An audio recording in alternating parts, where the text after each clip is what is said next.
നമസ്കാരം, ഞാൻ മനോജ് നെടിയാക്കൽ. ഇന്നത്തെ റബ്ബർ ന്യൂസിലേക്ക് എല്ലാവർക്കും സ്വാഗതം. റബ്ബറിൽ ഭാഗ്യപരീക്ഷണത്തിന് ഇറങ്ങിയ വിദേശ നിക്ഷേപകർ രംഗം വിടുന്നു.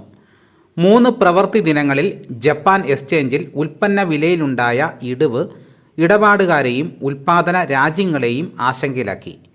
വിനിമയ വിപണിയിലെ ചാഞ്ചാട്ടമാണ് റബ്ബറിനെ ഉയർത്തിയതും പിന്നീട് തളർത്തിയതും. നിലവിൽ ജപ്പാനീസ് നാണയം 155-ൽ സ്ഥിരതയ്ക്കുള്ള ശ്രമത്തിലാണ്.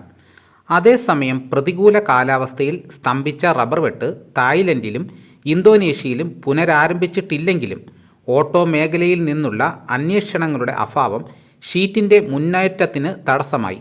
സംസ്ഥാനത്ത് മഴമേഘങ്ങൾ വീണ്ടും സജീവമെങ്കിലും റെയിൻ ഗാർഡ് ഇട്ട തോട്ടങ്ങളിൽ ടാപ്പിങ്ങിന് ഉൽപ്പാദകർ ഉത്സാഹിച്ചു. 4ാം ഗ്രേഡ് റബ്ബർ വില 184 രൂപയായിട്ട് ഇടിഞ്ഞു. ഇതാണ് ഇന്നത്തെ റബ്ബർ ന്യൂസ്. ഇതോടുകൂടി വീഡിയോയുടെ പൂർണ്ണമാകുന്നു. എല്ലാവരും ലൈക്ക് ചെയ്ത് സപ്പോർട്ട് ചെയ്യണം. ആദ്യമായിട്ടാണ് ഈ ചാനൽ കാണുന്നതെങ്കിൽ സബ്സ്ക്രൈബ് ചെയ്യാൻ മറക്കരുത്. മറ്റൊരു വീഡിയോയുമായിട്ട് ഉടനെ എത്താം. എല്ലാവർക്കും നന്ദി.